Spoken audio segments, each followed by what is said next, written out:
안녕하십니까. 여러분의 재간둥이 사이다 박준입니다.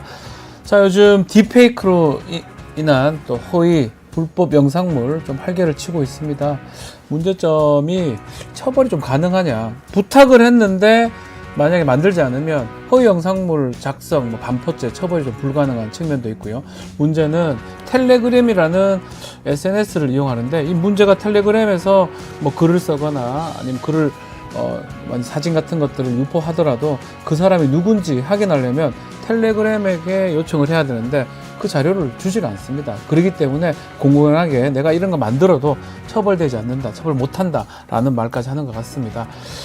딥페이크 지금 내 얼굴을 갖고 어떤 다른 몸하고 붙여서 그런 기술들이 많이 돼 있기 때문에 국가가 이런 부분들은 좀 제대로 좀 보고 입법을 어떻게 할지, 텔레그램에서 하는 거 다 방치해야 될지 고민을 좀 해봐야 되지 않을까 생각이 듭니다. 자, 오늘도 시원하고 유쾌한 소식들로 여러분 출근길을 함께 하려고 하는데요. 생방송 중에 댓글 참여 많이 부탁드리겠습니다. 자, 박준 뉴스 인사이다 지금 바로 시작하겠습니다.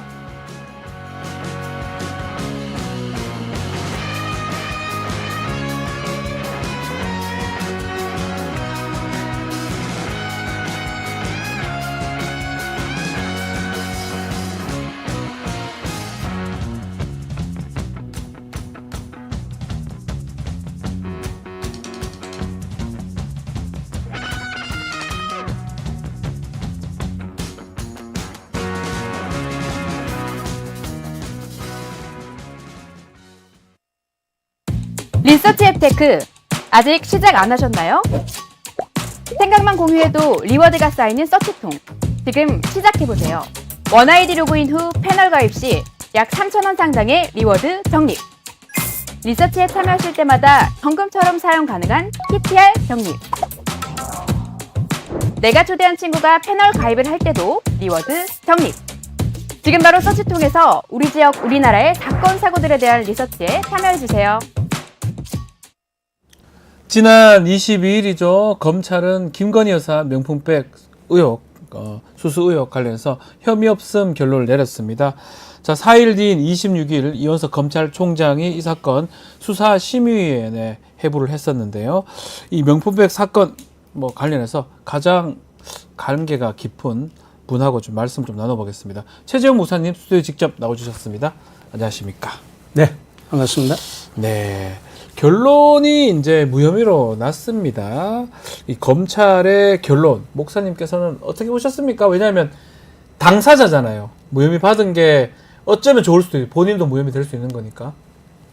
네. 네. 어떻게 보셨습니까?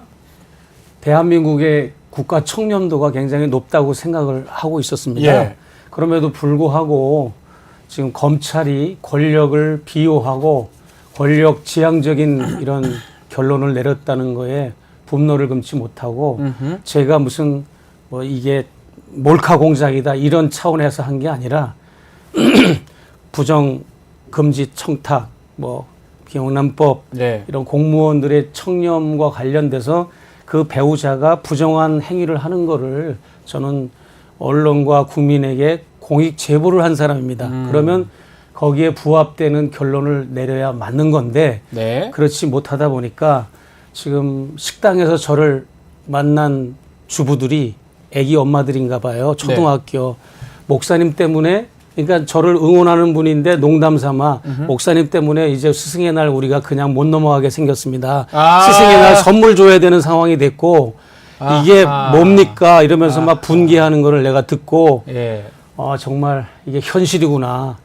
부정청탁법은 사실은 간단한 법입니다. 아시겠지만 네. 일정 금액을 선생님이나 공무원이나 지금 언론이나 주지 말라는 거잖아요. 그 그렇습니다. 법을 만들어 놨는데 지금 이렇게 결론을 내림으로써 배우자 통해서 주든지 300짜리도 괜찮은 건지 명품은 괜찮은 건지 어쨌든 우스갯소리로 이제 좀 줄까? 줘야 되나? 이런 말씀을 했다는 거잖아요. 네, 김건희 씨 한 사람을 무죄를 주려고 김건희 한 사람 때문에 수많은 사람들이 바보가 되고 수많은 또 이런 부정청탁과 관련된 이 금지 조항들이 해제가 돼서 네. 지금 국민권익위 사이트에 지금 올라가 있는데 어느 항목에는 무제한으로 줘도 된다는 항목까지 있지 않습니까? 맞습니다. 이게 맞습니다. 이런 비극이 어디 있습니까? 이 권익위가 국회 상임위 나와서 답변할 때도 권익위 부위원장, 위원장들 답변을 못 합니다. 뭐 물어보면 딴 거는 모르지만 배우자한테 줘도 되냐는데 질문을 하면 그 주면 됩니까 배우자한테? 공무원 배 주면 됩니까? 목사님 어떻습니까? 안 되는 거죠. 초등학교 1학년도 알아요. 네. 알잖아요. 받으면 안 되지요. 당해받으면 안 되지요. 아니 뭐 처벌 부분은 이제 아직 제가 말하긴 그렇지만 그러니까 안 되는 이제 거잖아요, 사실은. 저는 윤 대통령이 KBS 그 좌담회인가 거기 나가 네. 신년 좌담회 나가서 네. 박절하지 박절하지 못해서 못해서. 받았다는 말 그 자체가 인정한 거기 때문에 그 자체로 끝난 겁니다. 이거는 이미 받으면 안 되는 대통령도 처벌을 받아야 되는 부분이고 네. 배우자 역시 마찬가지입니다.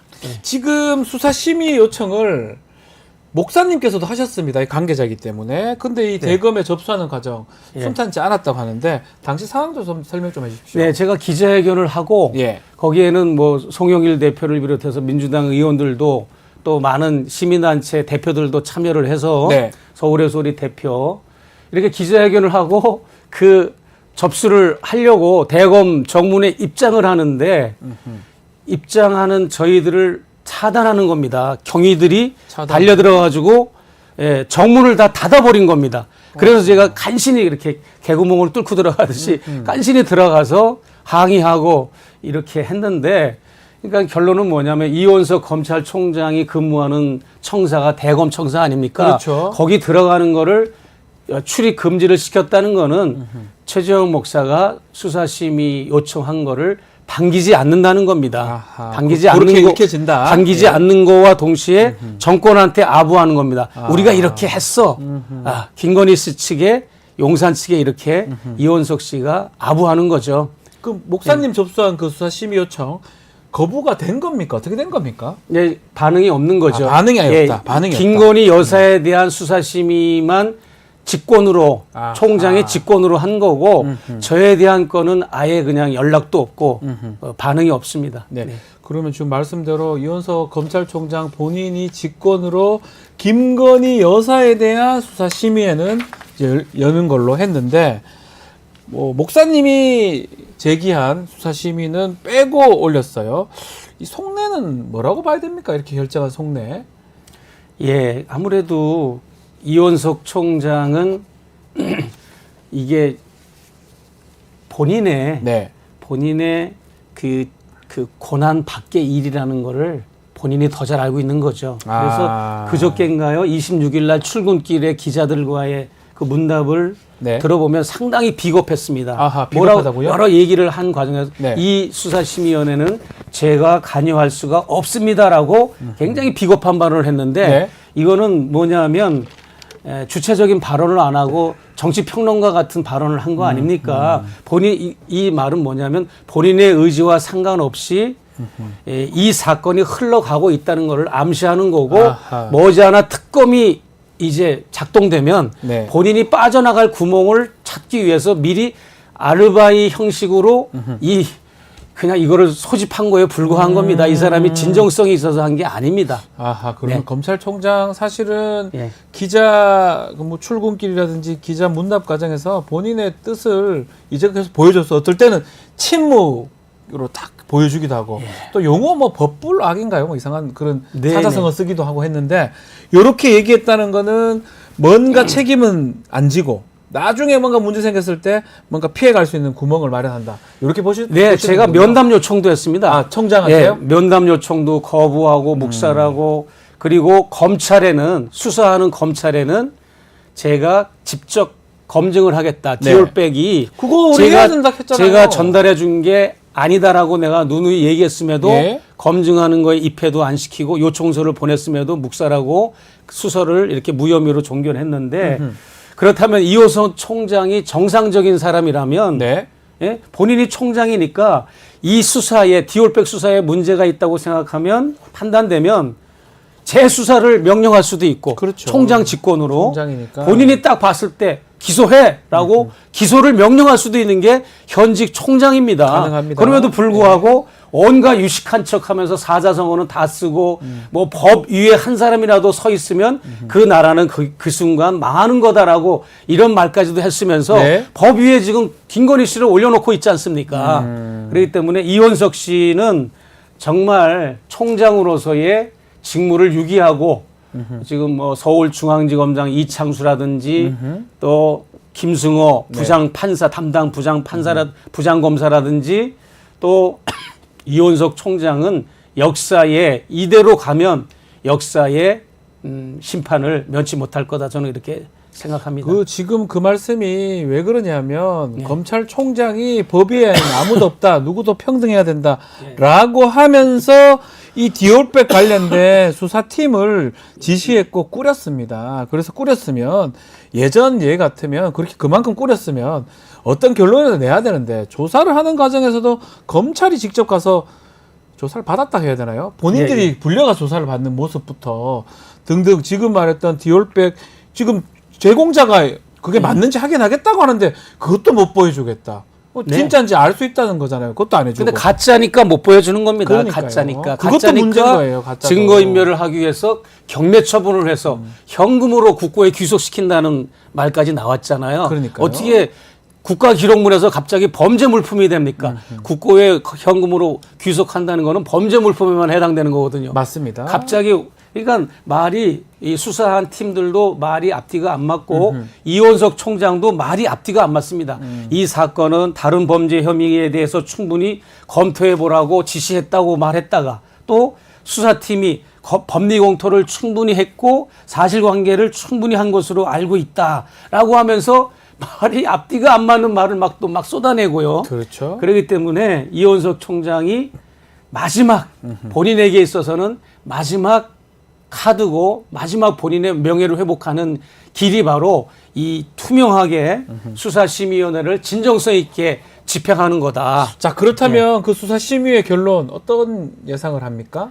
저는요, 그냥 명확하게 네. 좀 부정적으로 보고 있습니다. 아. 왜냐하면 그 150명에서 300명의 그 수사심의위원회가 확보되어 있는데 네. 그 중에서 제비뽑기식으로 막 이렇게 돌리는 거더만요. 돌려서 15명을 뽑는 뽑는 겁니다. 거예요. 뽑는 네. 건데 그 일을 누가 주관하는 줄 아십니까? 그 일을 대검에서 정책기획 부장이 담당을 합니다. 네. 정책기획부장이 담당을 하는데 이 실무적인 담당은 정책기획과장이 하는데 이 네. 정책기획과장을 지휘하는 그 윗선이 바로 누구냐면 정책기획부장인데 이 정책기획부장이 2022년도 윤석열 씨가 총장 시절에 대검에서 정책기획과장을 하던 전무공 검사입니다. 예. 그리고 이 사람이 윤석열 씨가 대통령 되고 나서 인수위원회에서 합류했던 제일 먼저 합류했던 사람입니다. 이런 사람이 그 추첨을 통해서 15명을 인선하는 데 있어서 수사심의위원회 민간인을 선정함에 있어서 이게 투명할 수가 있겠느냐. 결론은 뻔하다. 예, 그러면 보시고. 네. 만약에 기소 의견으로 나오면 이게 건고조 효력이니까 이원석 총장이 따를 수는 있을까요? 저는 그것도 저는 이원석 총장이 따르지 않는다고 봅니다. 예. 자기 살 길, 네. 자기가 이제 총장 옷을 벗고 이제 앞으로 어떤 일을 하든지 네. 자기의 이제 비단길을 먼저 생각하고 안위를 생각하는 사람이지 만약에 이 현재 윤석열 정권 김건희 씨 이 디올백 사건과 투쟁하겠다. 이건 부정한 지금 권익위도 지금 잘못된 판결을 내렸고 이건 정말 잘못된 거다라고 판단했으면 벌써 이원석 총장은 이런 식으로 나오면 안 되는 겁니다. 벌써 정권하고 맞대결을 하는 모습을 국민들한테 보여줬어야 되는데 네. 요리조리 미꾸라지처럼 그냥 이렇게 화려한 미사역으로만 빠져나가고 뭔가 있는 것처럼 하다가 결국은 자기 이제 은퇴하고 임기가 마치는 시기까지 온 거 아닙니까? 네. 네. 아는 사람 다 알겠죠. 아주 뭐 불량한 경우라고 나는 생각합니다. 국민들이 뭐 사실은 뭐 법조인이 꼭 아니라 하더라도 그걸 네. 받으면 될지 무슨 해석을 누구를 위해서 하는 해석인지 권익위에서 했던 일들도 보면 아마 다들 알 수 있을 것 같은데 그런 과정에서 권익위의 고위급 그 국장이 극단적 선택했지 않습니까? 예. 그분은 어떻게 보십니까? 정말 저는 그분의 그 추모 그 장소가 그 관저 앞에 고가도로 아래에 한강직역에 예. 이제 영구적으로 지금 설치돼 있거든요. 계속 저 조화들이 이렇게 속속 도착하고 하는데 그분의 죽음을 제가 전태일 실록을 쓴 사람이잖아요. 제가 네. 일기곤을 저자로서 전태일 실록을 쓰면서 가장 그 악권이 내 죽음을 헛되이 하지 말라거든요. 네, 맞습니다. 저도 이 김상영 부패강지 국장님의 영전 앞에서 굳게 맹세했습니다. 내가 반드시 국장님의 책을 내가 전기나 이런 걸 꼭 쓰겠습니다. 평전을. 그리고 내가 약속을 했고요. 영전 앞에서. 그리고 국장님의 죽음을 내가 헛되이 하지 않겠습니다. 라고 내가 결단을 했습니다. 네. 이분이 전현희 의원은 예. 그 권익위 위원장이었잖아요. 장관급. 그렇죠. 그 장관급의 권익위원장도 임기가 많이 남았는데 사퇴하라고 사방팔방에서 압력을 가하고 제재를 가하고 네. 압박을 했지 않습니까? 네. 그런데 이 국장은 얼마나 사방팔방에서 압박을 받고 압력을 받았겠습니까? 그러니까요. 심지어는 엊그제 청문회에서 때 이 드러났지 않습니까? 돌아가시기 하루 전날 인사 얘기가 나왔잖아요. 인사 얘기도 나오고 얼마나 그분이 누군가에게는 이 디올백 사건이 죽음으로 뿐이 항변할 수 없는 사건이거든요. 네. 또 다른 죽음이 기다릴 수도 있는 겁니다. 그렇죠. 그래서 이 김상영 국장의 죽음은 이 모든 공무원들이 본을 받아서 네. 지금이라도 이분의 양심과 정직을 본받아서 내부 고발자가 좀 생기고 네. 예, 내부 제보자들이 좀 생겨서 지금 이 부정부패한 정권을 심판하는 데 도움이 됐으면 참 좋겠습니다. 네. 목사님 개인적 이야기를 좀 해보겠습니다. 네네. 국민의힘에서 네. 사기 탄핵 공작 TF팀 만들었는데 예. 목사님 그 학력, 신분, 목사라는 신분 의문을 제기하기도 하고 친북 활동가다 이렇게 규정을 하고 있는데 좀 웃고 계시는데 어떻게 생각하고 계십니까? 이 사기 탄핵 공작 TF팀이 활동을 왕성하게 했으면 좋겠습니다. 아, 왜냐하면 차라리, 예. 이게 왕성하게 하면 할수록 이 제보자 박 씨라고 하는 사람이 얼마나 거짓말장이고 이 사람이야말로 이제 사기 탄핵을 자기가 주도해가지고 저희 서울의 소리에 저와 서울의 소리에 찾아온 사람이거든요. 아. 근데 저희가 검증하고 이거는 보도가 될 수 없는 사안이라 해서 저희가 보도를 안 하고 취소를 했는데 거기에 돈을 요구한 겁니다. 이 사람이. 돈을요? 예, 돈을 요구한 텔레그램 이 캡처도 엄청 많이 있습니다. 아이고야. 하나가 아니고. 처벌되는데, 그러면? 예, 이 사람은 방송을 하든지 돈을 요구를 한 겁니다. 거액을. 그래서 저희가 이제 내쳐버렸는데 이 사람이 앙심을 품고 이제 극우 매체와 국힘당을 찾아간 겁니다. 국민의힘에 간 거군요. 예, 국힘당을 찾아가서 아하. 거꾸로 얘기를 한 겁니다. 우리가 예. 뭘 모의했다고 예. 예, 본인이 우리한테 제보했던 것도 저희가 다 확보를 하고 증거를 있고 다 갖고 있다. 갖고 있고 예. 방송에도 이미 서울의 소리에서 했어요. 이 사람이 뭐 윤석열, 김건희 부부가 평창동 천공의 안가에 모여서 천공과 신경애 씨 이 네 명이 모여서 중국의 권룡 황제 옥새를 품에 안고 그 권룡 황제의 기를 받고 손바닥 임금왕자를 쓴 것도 이 제보자 사기꾼 박 씨가 자기가 주도한 거다. 네. 이런 제보를 했거든요. 예. 그래서 안 했으면 보도를 안 했으면 오히려 보도를 안 한 거에 대해 고맙게 생각을 해야 되는데 아. 그럼 우리가 보도를 해야 될 것 같습니다. 오히려 예. 커질 수 있다. 그러면 경고를 보도를 해야 될 주시네요. 것 같습니다. 그리고 예. 제가 학력과 신분에는 네. 저는 고등학교 졸업하고 지금까지 신학교를 졸업하고 예. 신학 석사학위, 박사학위 네. 예, 그런 거 다 받고 목회 활동 꾸준하게 했고요. 예, 전혀 학력과 신분에 의문이 없고 네. 제가 투명하게 밝히지 않는 이유는 인터넷에도 많이 공개가 됐습니다. 네. 내 학력이나 예, 이런 예. 교단이. 그런데도 자꾸 이런 의문을 제기하고 자꾸 이 김건희 씨를 살리기 위해서 저를 이상한 사람으로 만들어야 되니까 뭐 가짜 목사다, 친북이다, 종북이다, 심지어는 저 인터넷에 위키피아인가 그런 인터넷 사전 네. 있잖아요. 예. 거기에는 난파 간첩으로 돼 있습니다. 간첩입니까? 지금. 난파 간첩으로 아, 돼 예, 있습니다. 예. 그래서 김건희 씨가 당했다. 뭐 이런 저 종북 혐의자한테 당했다. 이건 프레임으로 해서 이제 김건희 씨한테 면죄부를 예. 주고 조금이라도 뭔가 점수를 주려고 김건희 여사도 억울하겠구나. 이런 컨셉으로 자꾸 몰고 가는데 가차 없이 우리 변호인 팀에서 네. 정말 금융 치료를 예. 극우 유튜버들이나 조중동을 비롯한 잘못된 이런 언론들 가짜 목사, 가짜 학력과 신분을 가졌다. 또 친북이라고 종북이라고 매도한 매체들이나 이런 개인은 댓글러들도 저희가 지금도 계속해서 몇 개월 동안 수집하고 있습니다. 네. 그래서 일부는 이미 고소고발에 들어갔고요. 네. 근거가 전혀 없습니다. 그거 지금 말씀 중에 프레스 아리랑 그 직접 참관하셨던 그, 네네. 그 매체인데 네네. 북한 찬양글 아니 때문에 그거 사실이 아닙니다. 그것도 가짜입니까? 그게 뭐냐면 예. 제가 참관할 때 관여한 거는 맞습니다. 네. 그런데 제가 이렇게 보시다시피 한국에 10년 동안 강연을 하러 와서 여기서 8개월, 7개월 이상을 체류하잖아요. 네. 그러다 보니까 이 매체를 참관한다는 거는 글을 써야 되잖아요. 아, 글 글을 때문에. 쓸 수 있는 여유도 없다 보니까 저는 거기서 나왔어요. 네. 예, 그 공동 참관한 아하. 분이 혼자 운영하다가 그분은 가정에 아주 굉장히 말 못할 극심한 가정에 안 좋은 일이 생겨서 그분은 휴관을 했습니다. 네. 휴관을 해서 폐관이 돼서 아예 없는 상태인데 지금의 운영자가 아깝다.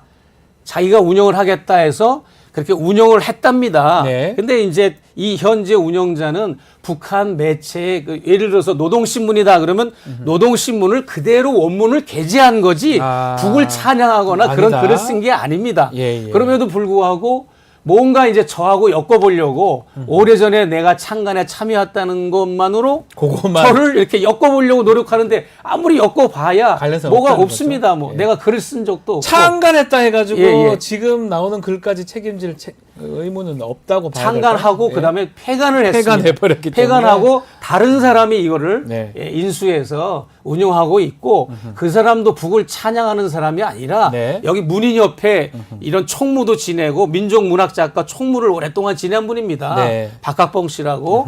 근데 이분은 북의 매체들이 어떤 생각을 하고 있는가를 그대로 가감없이 원문을 필요한 원문을 게재한 겁니다. 북의 기사를. 예. 근데 이거를 뭐 어떻게 조중동에서 저에 대한 악의적인 기사를 올린지 아십니까?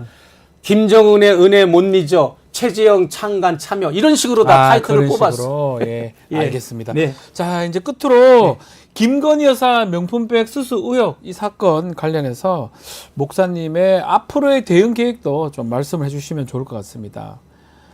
저는 예, 수사심의위원회도 무혐의로 만약에 네.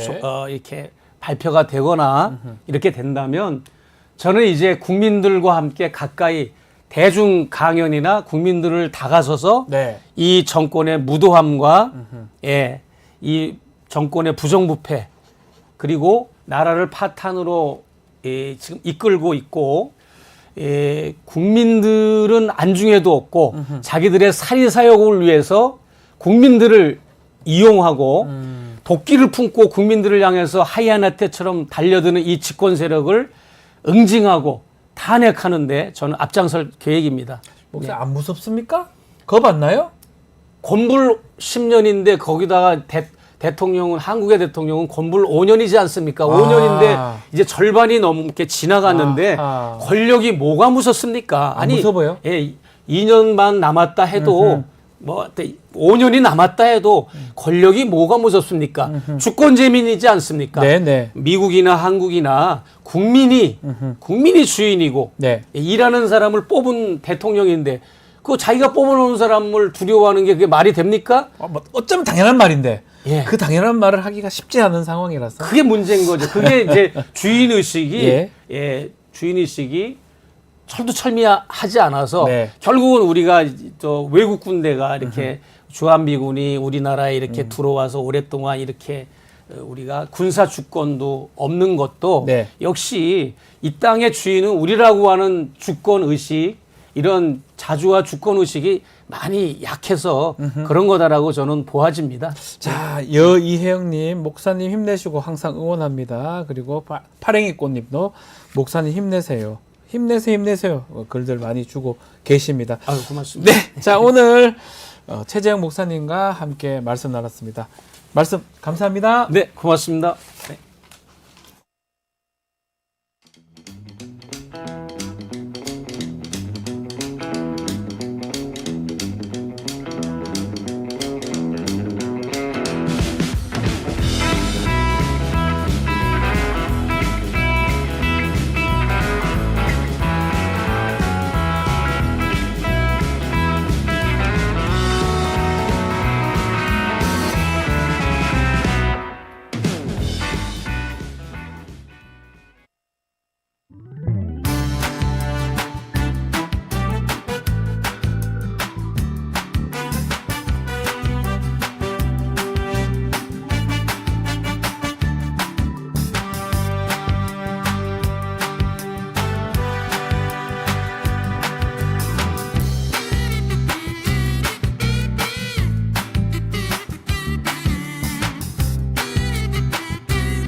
자, 오늘도 조용할 날 없는 정치권 또 언론을 향해서 속사포처럼 빠른 말씀을 좀 기대해 보겠습니다. 최진봉 교수님 함께하는 수요일은 남자입니다. 안녕하십니까? 안녕하십니까? 네. 자, 방통위원 한마평에 올랐던 제가요? 건데 뉴스에 자꾸 나와요. 처음 듣는 얘기입니다. 예, 본인은 모르세요? 모릅니다. 그냥 뉴스만 나온 겁니다. 예, 뉴스만 나온 거고요. 아직 지금 그 공모도 안 났고요. 네. 지원할지 말지도 제가 고민 중에 있기 때문에 공모가 나면, 근데 공모가 나야죠. 공모가 안 나요 아직. 예전에 왜 그런 예전에 얘기- 방통위원장 같은 거 되고 싶다는 말씀 제가요? 한 적 언제요? 얼핏 제가 들은 그렇습니까? 적은 알겠습니다. 아무튼 예. 지원할지 안 할지도 아직 결정을 결정 안 못했습니다. 났다. 그리고 예, 지금 뭐 그렇습니다. 방통위 사정이 어떻게 될지 녹록지가 몰라요. 않아서 임명도 안 합니다. 알겠습니다. 본격적인 이야기 전에 한 주간 예. 좀 관심을 갖고 바라봤던 정치 이슈 어떤 게 있을까요? 아무래도 사우나실과 드레스룸 아니겠습니까? 아, 그 얘기 좀 해주셔야 됩니다. 예, 사우나실 어제 보도되긴 했는데요. 증축을 했다고요. 예. 그럼 등기를 안 해요. 왜안 그거 하죠? 이상하잖아요. 아니 그 이상하네요. 건물을 그럼 허가를 받아야 되는 거 아닙니까? 용산구청에? 불법 증축이 됩니다. 그러니까요. 잘못되면. 네. 대통령실이라면 이거 대통령 관저 13평 증축공사 드레스룸 사우나였대요. 네. 진짜 내가 그러니까 증축공사를 해서 거기뿐만 아니라 무슨 정자 같은 것도 갖다 놨다고 네, 하더라고요. 맞습니다. 뭐 하시는 거죠? 아니 그러니까 대통령실은 가장 법을 잘 지켜야 되잖아요. 대통령이라는 분이 법을 제대로 안 지키면 누가 법을 지키겠습니까? 네.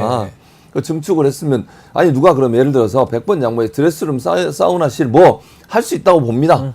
뭐 뭘 할 수 합니까? 있긴 또 뭐 할 수 있어요. 아니 그러니까 100번 양보해서 예, 그렇다는 양보해서, 거죠. 예. 할 수도 있는데 그럼 제대로 신고를 해야 될 거 아니에요. 왜 등기도 안 하고 왜 신고를 안 하는 거예요 대체? 허가를 왜 안 받는 거예요? 네. 그러니까 더 이상하잖아요. 참 이상한 그러니까 사람. 하나는 대통령 관련된 거, 하나는 대통령 배우자 관련된 거겠죠. 뭐 그렇게 사우나는 다 저도 쓰시는 거 저 아니에요? 좋아합니다. 그러니까 일반 집에는 뭐 못하니까 어차피 그렇죠. 어려우니까. 예.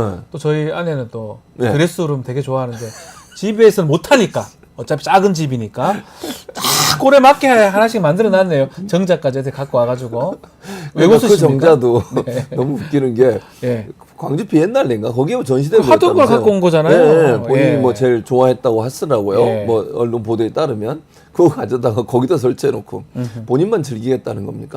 아니 뭐 해도 돼요. 절차만 지키면 돼. 왜냐하면 그러니까 그게 개인 돈이 아니잖아요. 집에 맞아요. 자기 개인 집에 사우나실을 만들든 드레스룸을 100만 개를 만들든 뭔 상관이 있습니까? 근데 저기는 공적인 건물에다 짓는 거니까 절차를 지켜서 당연하죠. 최소한의 건축법 위반 사안은 없애야 되는 게 아닙니까? 아니 그전에도 문제가 됐던 게 뭐냐면 공사 한 사람이 누구냐 가지고 논란이 많았잖아요. 기억나세요? 그러니까요. 뭐 조그만 20, 업체 잘 알려지지 않은 1g인가? 업체. 예. 이런 업체에서 하는 바람에 논란이 됐었는데 지금 보니까 그 공사마저도 증축도 제대로 법적 절차를 밟지 않은 상태에서 이건 유법적이잖아요. 불법적으로 증축을 한 거잖아요. 네. 그건 법적 처벌을 받아야 되는 거예요. 근데 그런 일을 대통령실이 하면 안 되잖아. 이거를 제대로 당연한 신고를 거 받고 아닙니까? 네. 신고를 하고 예. 등기도 하고 허가도 받고 이렇게 진행을 해야지. 네. 대통령실이 이렇게 앞장서서 불법을 저지르시면 국민들이 과연 법을 지키면서 만약에 뭐 지나가다가 불법적인 일 때문에 걸리면 뭐라고 얘기해요? 아니 대통령도 법 안 지키는데 나는 왜 다 지켜야 돼요? 그러죠. 이러지 않겠어요? 네. 우리도 집에 사우나실 하나 만들고 싶다 진짜로. 저 개인적으로. 네, 근데 안 되겠죠. 안 되죠. 비싸겠죠. 비싸죠. 얼마입니까? 모르지 나도 아니, 그러니까 알려달라는 거예요. 대통령실에서 그런 걸 만들면서 마음대로 하면 되나요? 알겠습니다. 자, 본격적인 좀 이야기 좀 이어가겠습니다. 법원이 방통위에서 내린 방문진은 MBC 선임할 수 있는 그 이사회입니다. 예. 방문진흥회, 방송문화진흥회 예. 이사 선임 효력 정지시켰는데 이 법원 결정 어떻게 좀 보셨습니까? 당연한 결정이라고 생각해요. 당연한 결정. 네. 왜냐하면 5명이 정원이거든요. 네. 방송통신위원회에 상임위원은 5명으로 구성되고 그 5명이 합의제 기구를 하라고 법을 만들어 놓은 거예요. 네. 그게 이제 미국의 FCC라는 연방통신위원회의 룰을 거의 비슷하게 가져온 거거든요. 미국도 마찬가지거든요. 여야가 3대2 구조로. 네. 그러면 5명이 다 완성된 상태에서 합의를 통해서 방문진 이사도 선출을 하고 네. 또 임명도 하고 이래야 되는데 그 절차가 완전히 빠진 거잖아요. 2명이 됐다는 게 가장 큰 문제라고 생각해요. 이거는 법의 취지를 어긋나는 거예요. 네. 법의 취지에 맞지 않은 거예요. 입법 취지를 어긋나는 행동을 했기 때문에 이런 결정이 나올 수밖에 없죠. 재판부가 볼 때는 아니 일부러 방통위를 5명, 그것도 야당이 추천하는 2명의 위원을 포함시키라고 한 것은 네. 야당 의견을 들으라는 거잖아요. 의견을 들어야지만 합의제 기관으로서 의의가 있다고 본 당연하죠. 거죠. 예. 왜 차관을 4명이나 돕겠어요, 거기에. 장관 1명에 차관 4명이잖아요. 차관급 4명인데. 그러면 예. 다른 데 같은 차관 1명 내지 2명이에요. 네. 그것도 다 독임제 장관 차관이기 때문에 대통령이 일방적으로 임명하는 거예요. 근데 방통위만 일부러 방송의 공정성이 너무 중요하니까 네. 합의제 기구를 하라고 2명을 야당이 추천하도록 만들어놨는데 그걸 완전히 무시하고 지금 행동을 한 거잖아요. 네. 당연히 불법적이죠. 다른 측면도 있지만 가장 큰 거는 그 이인이 판단했던 거, 뭐 법의 취지를 몰각시키는 것이다. 입법 목적을 저해한다. 막 이렇게 봤던 걸로 생각이 드는데, 자, 이렇게 법원이 결정을 함으로써 이진숙 방통위원장 탄핵 심판 지금 다음 달부터 진행이 되거든요. 예. 영향을 미칠까요? 영향 미칠 수 있다고 보죠. 왜냐하면 방통위가 이렇게 한 것이 법적으로 문제가 있다라고 지금 가처분 신청을 판단한 재판부에서 결정을 내린 거잖아요. 네. 이게 여기 하나뿐 또 하나 더 있어요. 그전에 나왔던 판결에도 2인 체제에 대한 문제점 지적한 판결문이 있거든요. 네. 그럼 법리적으로만 따지면 5인 체제를 기본으로 하는 방통위의 기본적인 입법 취지에 어긋난 행동을 했기 때문에 이준석 위원장도 그 일 때문에 지금 탄핵을 당한 거잖아요. 그렇죠. 그러면 헌재에서도 볼 때 법리적으로만 보는 거예요. 헌재는 뭐 정치적 판단하는 거 아니잖아요. 네. 그게 문제가 있다고 판단할 가능성이 있다. 법원이 다르지만 제가 볼 때 일관되게 2개의 재판에서 문제가 있다는 판결이 나왔기 때문에 헌재도 네. 이걸 뒤집기 어려운 상황이 될 거고 저는 면접도 하지 않았다는 점. 그러니까 85명을 1시간 반 만에 심사를 했어요. 네. 그 대단히 이례적일 뿐만 아니라 불가능한 상황이라는 그렇죠. 얘기. 두 번째는 정당 가입 여부 확인 안 했다고 제가 여기서 말씀드렸죠. 맞습니다. 그 문제도 문제가 될 수 있어요. 예. 즉 법리적으로 따져도 법의 규정과 규칙을 지키지 않은 부분이 너무 많아서 이준석 방통위원장의 탄핵도 될 가능성이 높아지고 있다고 보여집니다. 지금 방통위가 법원 결정에 항고하겠다. 그러니까 네. 2심에 다시 판단을 받고 싶다라고 그렇게 하던데 어떻게 판결이 좀 바뀔 저는 가능성이 바뀔 있을까요? 가능성이 낮다고 봐요. 아하. 그러니까 지금 항고심 같은 경우에 예를 들어 이게 논란의 여지가 있는 거면 문제가 있지만 논란의 여지가 저는 없다고 보거든요. 네. 2명으로 하는 것이 최소 인원으로 회의를 열 수 있는 최소 인원을 2명으로 보고 있는 것 같은데 그렇다면 합의제 기구의 기본 원칙을 벗어나는 행동이에요. 네. 그리고 2명이 다 예를 들면 여야가 합의해서 하라고 5명의 구성 인원을 만들어 놓은 게 방통위법의 원래 취지인데 네. 대통령이 임명한 2명만 가지고서 모든 걸 처리했다. 이건 기본적으로 방송의 공정성을 담보할 수 있는 원칙 자체가 무너졌다고 볼 수 있기 때문에 제가 볼 때는 항고한다 한들 그게 네. 바뀌지 않을 거라고 생각합니다. 이 방문집법 어떻게 되어 있냐 하면 새로운 이사가 뽑히지 않으면 네. 기존의 이사가 계속 맞아요. 업무를 처리하도록 되어 있거든요. 예. 그렇게 된다면 문재인 정부 때 임명됐던 이 방문진 체제가 계속 쭉 그 임기 이후에도 유지가 되는 거잖아요. 그렇죠. 문제점 없는 겁니까? 이게 문제점이 특별히 있다고 보지는 않아요. 예를 들면 그러면 이렇게 생각해 볼게요. 예. 정권이 바뀌면 당연히 바꿔야 된다. 이거 자체가 문제라고 저는 생각해요. 그럼 방송의 공정성과 독립성이 얼마나 훼손이 되겠습니까? 네. 예를 들면 방통위원들은 임기가 3년으로 보장이 돼 있어요. 마치 검찰총장 임기가 보장된 것처럼 방통위원은 정권이 바뀌어도 계속 해요. 네. 장차관들은 정권이 바뀌면 대부분 바뀌잖아요. 네. 그런데 방통위원과 방통위원장은 3년이라는 임기를 보장받습니다. 본인이 사퇴하지 않는 이상. 네. 그렇기 때문에 그 이유가 뭐겠어요? 정권이 바뀌더라도 흔들림 없이 방송의 공정성을 잘 지켜달라는 의미예요. 방문진 이사나 KBS 이사도 3년의 임기를 보장받습니다. 네. 그러니까 그 이유는 뭐냐면 정권에 의해서 방송에 영향을 받거나 아니면 방송국 이사들이 영향을 받는 것을 막기 위해서 3년이라는 임기를 보장해 준 거예요. 근데 지금 상황 같은 경우에는 지금 문제가 되는 게 방통위원들의 야당 추천위원이 2명이 없는 상태고 지금 5명 중 2명밖에 없는 상태이기 때문에 이 상태에서 임명한 방문진 이사들은 야당의 의견이 전혀 반영되지 않은 상태에서 임명이 된 거잖아요. 예. 그렇기 때문에 그건 효력이 정지될 수밖에 없고 나머지 인원으로 계속 가는 것은 원래 방문진법이나 방통위법 설치법에 의해서 전혀 문제가 없는 상황이라고 볼 수 있겠죠. 알겠습니다. 이 언론들의 또 반응도 궁금합니다. 이번 재판부 결정 언론들은 어떻게 바라보고 있습니까? 대체적으로 재판부의 결정을 존중하는 입장이 많아요. 경향신문 같은 경우에는 법원의 2인 방통위, 예. 방통위 체제, 방송장악 제동의 사필 규정이다. 사필 규정이다. 네, 아유, 이렇게 세게 보도를 하네요. 예. 저 김태규 부위원장 아까 보셨죠? 예. 입 벌리고 저 사람 저거 보세요.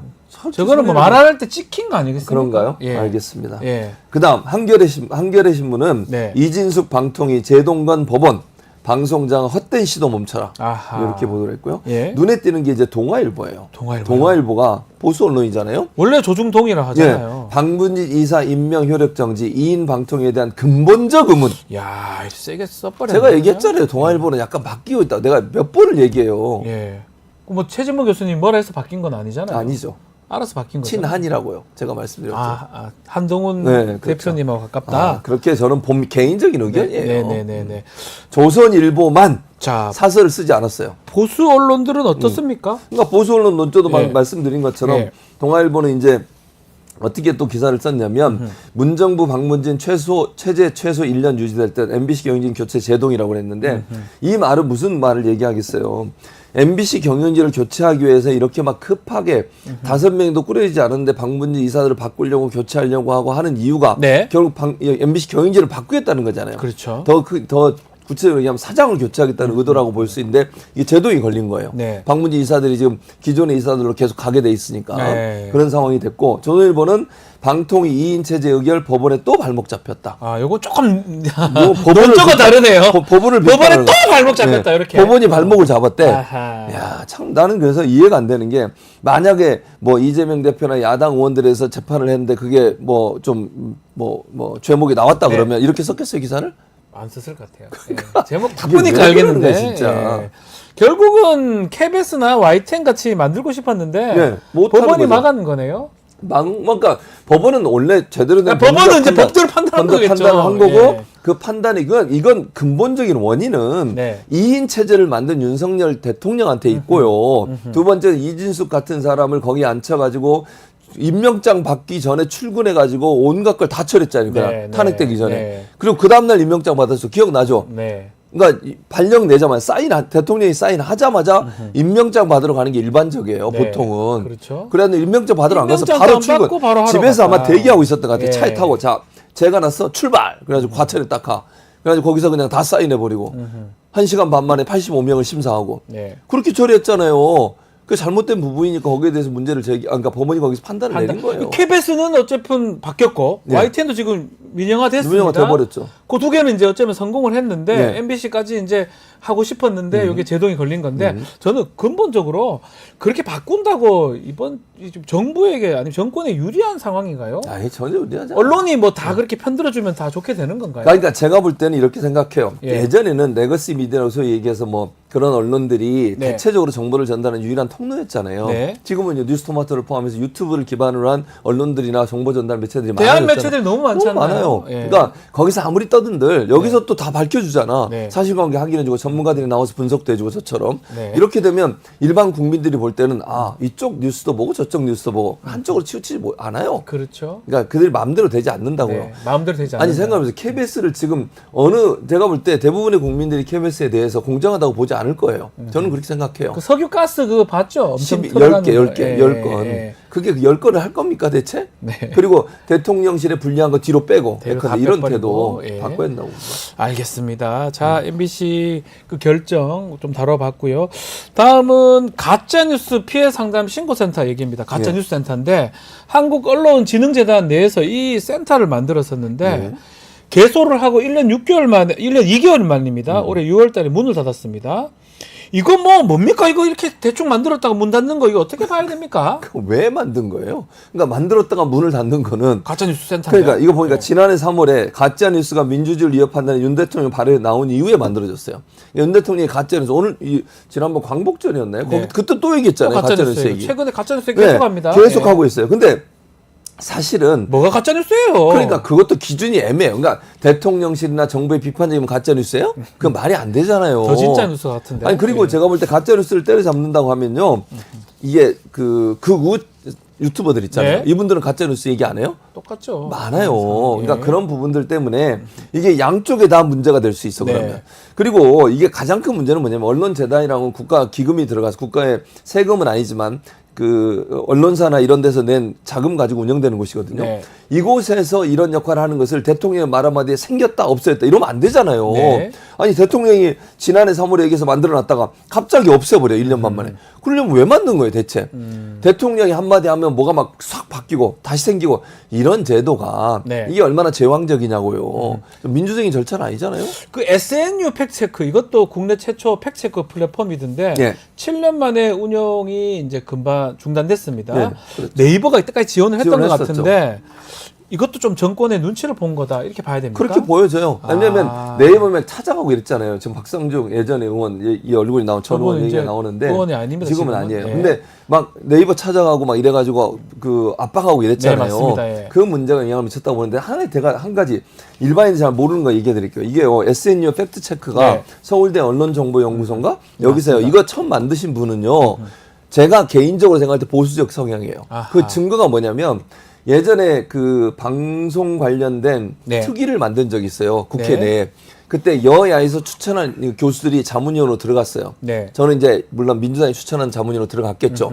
국민의힘 전신, 그 새누리당이었는지 한나라당인지 모르겠는데 거기서 추천한 분 중에 한 분이 이 센터를 만드신 분이에요. 아. 그러니까 이분이 뭐 진보적 성향도 아니야. 예를 들면 이 교수가 제가 이름은 얘기할 수 없는데 지금도 계실 거예요. 서울대 언론정보연구소에서 이거 만들 때 처음 만드는 역할을 했던 교수가 네. 국민의힘 전신인 정당에서 추천한 자문위원으로 들어와서 저랑 반대쪽에 앉아가지고 논의를 했던 사람이에요. 아. 근데도 문을 닫게 만들어. 그러니까 이런 식의 행정이 과연 맞는 거냐. 저는 자기들한테 비판하는 거 전혀 듣기 싫다는 거야. 네. 그러니까 보수 진영이든 진보 진영이든 관계없이. 그런 논리가 저는 말이 안 된다고 이 생각합니다. 팩트 체크는 해야 되잖아요. 해야죠. 해외에도 팩트 체크 기구가 있을 것 같은데. 당연히 있죠. 어떻게 운영이 되고 응. 국내에서는 우리 앞으로 어떤 식으로 운영하는 게 맞는지도 한번 그러니까 말씀해 기본적으로 주십시오. 해외 같은 데는요 네. 민간 자본들이 많이 들어요. 국가에서 운영하는 건 거의 없고요. 그렇죠. 민간 시민사회단체나 이런 데서 운영을 하고 외국은 또 어떻게까지 하냐면 네. 이렇게 보통 이제 SNS를 통해서 가짜뉴스가 많이 확산이 되잖아요. 네. 그럼 법적으로 제도를 만들어요. 아하. 예를 들면 페이스북 이런 거 있잖아요. 예. 이런 데서 또는 뭐 그 트위터 이런 요즘은 이제 X라고 그러죠. 네. 이런 데서 만약 가짜뉴스가 확산되면 자체적인 자체 심의를 강화하라고 하는 법적 제도를 만듭니다. 네. 그래서 트위터나 아니면 X, 자꾸 트위터라고 그러네. X나 X, 아니면 예. 이런 소셜 미디어를 운영하는 업체가 자체 심의를 통해서 가짜 뉴스를 걸러내지 못하고 계속 유통하면요 엄청난 벌금을 물려요. 네. 그러니까 자체 심의를 할 수밖에 없는 거잖아요. 가짜 뉴스나 확인되지 않은 정보가 SNS를 통해서 퍼지는 것을 누가 책임지게 만드느냐? 그 SNS를 운영하는 운영진한테 책임을 맡기는 거예요. 네. 그럼 벌금을 물리거나 아니면 제도적으로 그걸 걸러내지 못했을 때 책임을 묻게 되면 자체 심의가 강화될 수 있기 때문에 그런 방식으로 하는 게 맞다고 생각합니다. 자, 그리고 우리 또 한국언론진흥재단 얘기를 좀 하고 있는데 최근 발표한 조사 결과 한번 이야기를 좀 나눠보겠습니다. 국민의 70% 이상이 뉴스를 의도적으로 회피한다. 이런 조사 결과가 나왔는데 어떻게 봐야 됩니까? 이 부분은? 제가 볼 땐 뉴스를 믿지 않는 거예요. 그렇죠. 의도적으로 뉴스를 회피한다고 하는 것은 마음의 평화는 얻지만 사회에 대해서는 불만이 더 세지는 거잖아요. 네. 그러니까 이걸 보고 기분이 좋아야 되는데 네. 기분이 나빠. 나빠지니까. 기사 내용을 보니까 화만 나. 울분이 생겨. 네. 아니 제가 드레스룸, 사우나 이런 거 얘기 들으면 기분 좋아요? 안 좋죠. 그리고 뭐 건국절 또 광복절 이거 논란을 일으켜. 네. 또는 홍범도 장군 흉상 이전시켜. 그다음에 독도 조형물 없애버려. 이게 뉴스에 나와 자꾸. 뉴스 네. 보고 싶겠어요? 짜증이 나잖아. 볼 때마다 아니 박지훈 변호사 짜증 안 나? 이런 뉴스 보면? 전 봐야 됩니다. 일을 아니 또 봐야 해야 되는데 되니까. 예. 짜증은 나잖아요. 짜증 나요? 나기도 하고 부럽기도 해요. 뭘 사우나로 제가 되게 부러워요. 전 개인적으로 되게 부러운데 안 되니까 지금 부러운 거고. 그래서 뉴스 자체가 네. 사람을 화나게 만들기 때문에 보고 싶은 생각이 없는 거예요, 결국. 네. 그 눈에 띄는 게 보수의 뉴스 회피율이 더 높은 것 같아요. 어떻게 봐야 됩니까? 볼 때는 예. 되게 지지하잖아. 보수는 예. 지지를 하잖아. 예. 근데 볼 때마다 지지하는데 너무 이제 반대적인 게 나오니까 실망해서. 화가 나, 실망하고 화가 나잖아. 안 보고 싶은 거야. 예, 예. 아니 보면 또 막 미워하게 되잖아. 보면 네네네. 지지를 처리하고 싶잖아. 네. 그러니까 안 보고 지지를 계속 하고 싶은가 보지. 그러니까 보수 진영에서 봐도 얼마나 이게 황당하면 이러겠어요. 야, 좀 잘 좀 해라. 이게 뭐냐 대체. 내가 네. 지지했는데 아니 자기는 지지한 정권인데 그 정권이 계속 이렇게 하면 지지한 사람 입장에서 기분이 좋겠어요. 화가 나지 진짜. 네. 그러니까 회피하고 싶지 보고 싶지도 않고. 왜 뉴스 회피하냐, 뭐 같은 맥락 같아요. 5점을 척도로 물으니까 정치적 편향도가 3.79로 가장 답변이 높았습니다. 네. 결국은 정치적으로 편향된 게 이게 뉴스를 회피하는 이유 중에 하나라고 봐야 되겠네요. 그렇게 봐야 되죠. 네. 왜냐하면 뉴스가 공정하다고 생각하면 내가 그 뉴스를 통해 정보를 습득하고 내가 사회가 어떻게 돌아가는지를 잘 이해할 수 있는 기준이라고 생각해서 열심히 보겠죠. 네. 근데 이걸 보면 편향되고 일방적으로 보도하고 정권의 친화적인 보도만 하고 이러니까 이게 공정하지 않다고 생각하면 그걸 볼 줄 않아요. 누가 봐요, 그거를. 그렇죠. 어떤 뉴스 매체에 대해서 예를 들면 뭐 지금 당장 여러분 들어가세요. 예전에 KBS의 뭐 유튜브 네. 뭐 시청률은 보기가 힘드니까 네. 유튜브 조회수와 지금 조회수랑 비교해 보세요. 어떻게 돼 있는지. 믿지 않기 때문에 그러는 거예요. 네. 그거 봐서 제대로 된 보도라고 생각하면 열심히 보겠지만 그게 아니라고 하면 그걸 볼 생각이 없는 거죠. 앞으로 이렇게 뉴스 회피 현상이 계속 만연해지면 예. 우려되는 점이 없을까요? 일단 이렇게 되면 예. 유튜브를 의지하거나 다른 정보를 찾으려고 노력을 할 거예요. 유튜브 같은 걸 볼 것이다. 많이 대한 매체. 보죠. 대한 매체를 예. 보죠. 근데 문제는 뭐냐면 대한 매체 중에 제대로 전달하는 뭐 뉴스토마토처럼 이런 매체는 문제가 없지만 여기는 제대로 전달하고 있습니다. 그렇죠. 근데 예. 문제는 뭐냐면 이게 아까 말씀드린 것처럼 극단적으로 특정 정파를 지지하는 그런 논리만 전달하는 그런 유튜브 매체들 같은 경우는 큰 문제가 발생할 예, 수 있죠. 예, 그것만 계속 뽑으세요. 예. 만약에 뭐 특정 매체를 제가 얘기할 수 없는데 어쨌든 예. 극우적 성향의 매체만 계속 봐봐 하루 종일 그 사람 생각은 어떻게 되겠어요? 이상할 극우적 것 성향이 같아요. 돼버려요. 예. 이제 그런 위험성이 있어요. 유튜브가 갖고 있는 특성상 중립성과 객관성을 확보해서 여기처럼 뭐 진보 보수도 나와서 얘기도 하고 이러면 네. 문제가 없지만 일방적으로 한쪽 의견만 전달하고 한쪽의 견해만 전달하는 그런 매체가 많아지면 국민들의 올바른 정보 습득이나 판단에 위험성이 초래할 수 있죠. 알겠습니다. 자, 오늘 말씀은 여기까지 듣도록 하겠습니다. 최진봉 교수와 함께했습니다. 감사합니다. 감사합니다.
우리아이 재단에서 뜻을 함께할 정기 후원자분들을 기다립니다.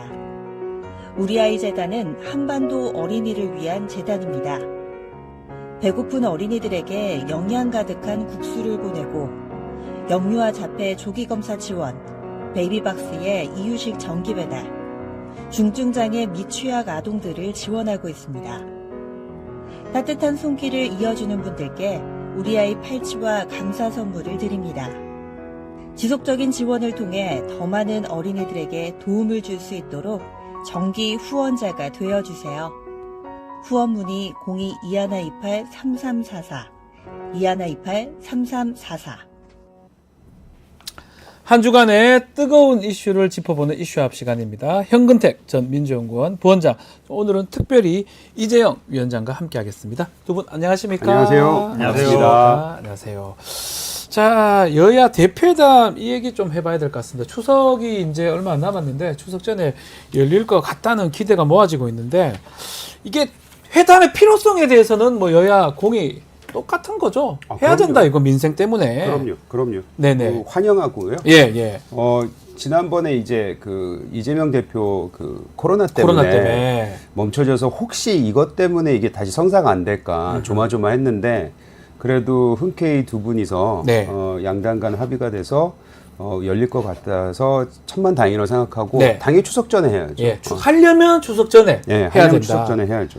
회담 형식에서 이제 뭐 정리가 어느 정도 됐는데 이제 의제가 남았어요.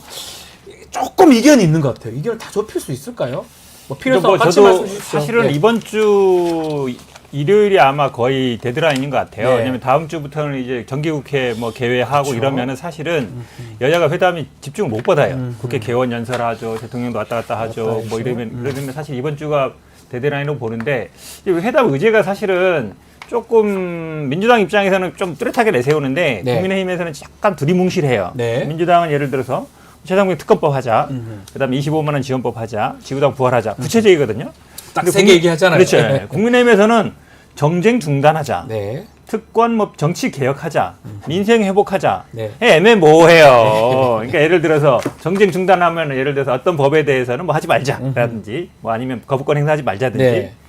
뭐 특권 폐지하자 그러면 예를 들어서 불체포 특권을 뭐 포기하자든지. 근데 이건 또 헌법에 나온 거잖아요. 네. 그다음 민생 회복하자 그런지.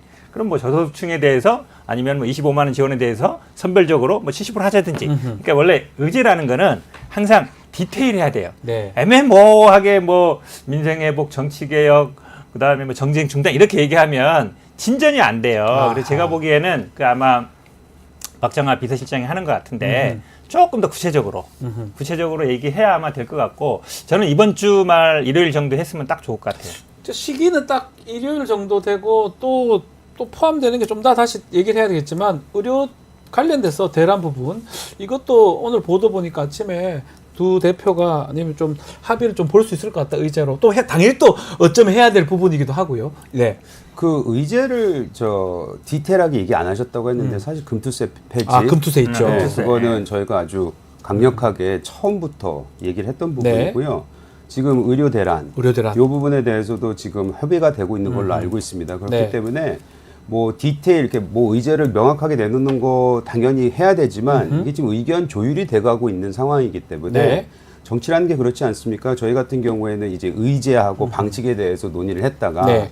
방식에 대해서 공개 TV 토론을 하자 그래서 그것도 저희가 이제 한 발 뺐어요. 네. 그런 식으로 해서 이제 두 분이서 만나서 어떻게 논의를 하는 거에 대해서는 협상이라는 것이 있기 때문에 저는 그렇게 다가가는 그 모습 자체가 네. 예전에 여야가 보여주지 못했던 모습이 아닐까라는 생각이 들어서 저는 전반적인 흐름을 보면은 뭐 두루뭉실하다고 말씀하셨지만 일단 만나서 얘기를 하고 또 그 안에서 또 다른 의제가 나올 수도 그렇죠. 있는 거 아니겠어요? 예. 일단 만나고 허심탄회하게 얘기하자. 그 국민이 원하는 거 아니겠습니까? 이루어질 그래서, 것이다. 네, 그래서 저는 그 부분에 대해서는 그렇게 걱정 안 하고 있어요. 이재명 대표가 원래 코로나가 아니었으면 지난 주말에 일요일 날 가능했을 것 같은데 코로나 때문에 이제 입원했고 퇴원을 어제 했습니다. 바로 당무 복귀했는데 이 복귀 메시지, 첫 메시지 어떤 내용이 좀 담길 수 있을까요? 뭐 오늘일 것 같은데요. 일단은 뭐 지금 아시겠지만 이제 여야가 이제 22대 국회가 지금 시작됐지만 네. 되는 게 하나도 없거든요. 네. 결국은 핵심적인 건 이제 윤석열 대통령의 거부권 문제인데 국회라는 건 결국은 입법을 통해서 뭔가 민생을 해결하는 문제입니다. 네. 이제 거기에 집중할 것 같고요. 말씀하신 것처럼 뭐 협상 여지는 있다고 봅니다. 네. 공투세 같은 경우는 이게 법 사안이거든요. 그러다 보니까 뭐 2000년에 만들고 그다음에 2023년에 유예하고 다시 유예할 거냐 말 거냐인데 네. 저는 개인적으로는 아마 유예 쪽으로 방향이 잡을 가능성이 있다고 아. 봐요. 그러니까 이재명 대표도 뭐 5천만 원 1억을 올리자는 거였고 이거를 뭐 완전히 폐지하자는 게 이제 국민의힘 당론이고 민주당 네. 입장에서는 진성준 정책위장은 그대로 하자는 거고 네. 이재명 대표는 좀 늘리자는 거기 때문에 그렇죠. 협상 여지는 충분히 있다고 보는데 근데 이제 의대 정원 문제는 사실은 이게 여야가 합의한다고 뭐가 되지가 않는 사안이에요. 아, 이게 그렇습니까? 법 사안이 아니거든요. 그러니까 대통령실 입장 물론 법 뭐 좋아하시는 분들이긴 하지만 물론 이게 모든 게 법으로 되는 건 아닌데 네. 여야가 합의한다고 해서 뭔가 예를 들어 대통령실이 안 받았을 경우에 법으로 예를 들어서 이걸 유예한다든지 이렇게 할 수가 없어요. 아하. 유일하게 할 수 있는 게 예산이거든요. 근데 예산 가지고도 또 정원 문제 해결이 안 돼요. 핵심적인 게 정원 문제잖아요.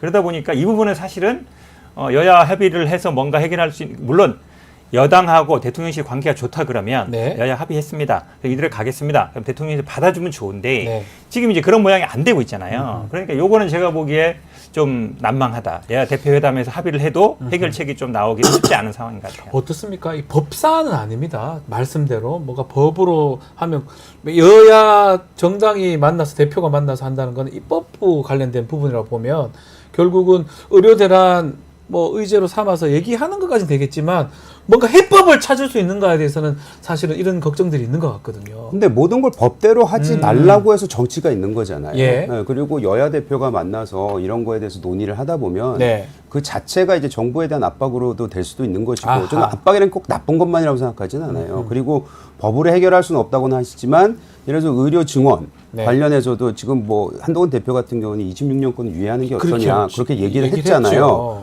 그런 부분에 대해서 일단 청와대란다. 용산하고는 약간 용산에, 부딪히는 예. 모습이 보여서 안타깝긴 하지만 예. 근데 그 일련의 흐름을 보면은 협상의 여지가 남아있는 건 아닐까라는 생각이 드는 게 정부 같은 경우에도 4월에 그런 얘기하지 않았습니까? 그 의료계에서 통일된 대안을 가지고 나면 논의해보겠다. 얘기해보겠다. 근데 예. 그것마저도 요즘에 철회한 걸로 알고 있어요. 그렇죠. 그래서 일단은 예. 의료계 의사들을 지금 현재 이 대화의 장으로 끌어내려는 그런 노력을 하고 있는 것 같아서 아까도 말씀드렸지만 모든 게 다 대화가 네. 양 끝에서 시작을 해서 조금씩 가운데로 오고 있는 모습을 보이고 있는 것 같아서 요번에 여야 대표가 만나서 의료 대란에 대한 의료 위기에 대해서 의미 있는 얘기가 나오고 그 대안이 나온다고 제안이 나온다면은 정부도 그걸 가지고 그냥 무조건 안 된다라고 얘기하기 힘들 것 같고 네. 또 지금 뭐 한동훈 대표도 그런 거잖아요. 박단 그 비대위원장 만나고 만났잖아요. 난 이후에 네. 증언에 대해서 좀 얘기가 나온 거거든요. 그러면 우리가 유추해 볼 수 있는 거는 그 대화 내용은 모른다 하더라도 네. 아마 의료계에서도 그런 의지가 있는 게 아니었을까라는 걸 생각해 볼 수 있는 건데 그렇게 보면 양쪽에서 다 대화의 공간을 어느 정도 마련하고 있는 게 아닐까. 그래서 조금 더 지켜봐야 된다고 생각을 하고 요번에 만나는 게 좀 중요하다고 생각해요. 2026 학년도 이제 의대 정원 유예하자. 아마 한동훈 대표가 어쩌면 대통령실에 어떤 제안을 하고 뭔가 합의점을 끌어내기 위해서 던진 것 같은데 협상 여지가 없다는 식으로 대통령실이 얘기한 것 같거든요. 앞으로도 계속 이렇게 되면 사실은 대화가 될 수 있을지도 의문스럽기도 하고요. 저는 한동훈 대표가 좀 더 자신감을 가졌으면 좋겠어요. 아. 저도 사실은 뭐 민주당 입장에서 또 의대 정원을 늘려야 된다. 지방 의사 고갈되고 있고 이렇기 때문에 근데 사실은 이렇게 전격적으로 늘리는 것에 대해서는 좀 의견이 있는 거죠. 네. 그러니까 민주당은 뭐 공식적인 입장인지 모르겠습니다만 매년 500명 정도씩 증원해 가자는 거였고 예. 한동훈 대표도 지금 제안한 거는 이제 내년은 어쩔 수 없다. 내후년에 하자는 벌써 했기 때문에 근데 방법 사실은 없으니까. 내년이 더 문제예요. 지금 의사가 네. 3,000명 나오는데 예. 지금 내년엔 300명밖에 안 나와요. 예. 그리고 의대 1년생들이 1년 유예됐거든요. 유급했죠 다. 2,500명이 되고 이번에 늘어나면 내년에는 1학년이 7,500명이 돼요. 그러니까요. 평소에 한 2배 이상 늘어나요. 가르칠 수 있습니까? 그렇죠. 예, 그러다 보니까 굉장히 문제가 되는 거라서 저는 네. 문제는 오히려 내년 거를 해결하는 게 더 맞다고 네. 보고 말씀하신 것처럼 저도 뭐 정치라는 건 법 이상의 문제입니다. 네. 법으로만 해결하는 게 아니니까. 그러니까 대통령실에서도 사실은 지금 그 한동훈 대표가 공식적인 의제로 올린 건 또 아니에요. 네. 정책의장에. 그러다 보니까 대통령실 입장에서도 뭐 공식적으로 올린 것도 아니고 네. 우리 건 법사안도 아니다. 우리 권한이다.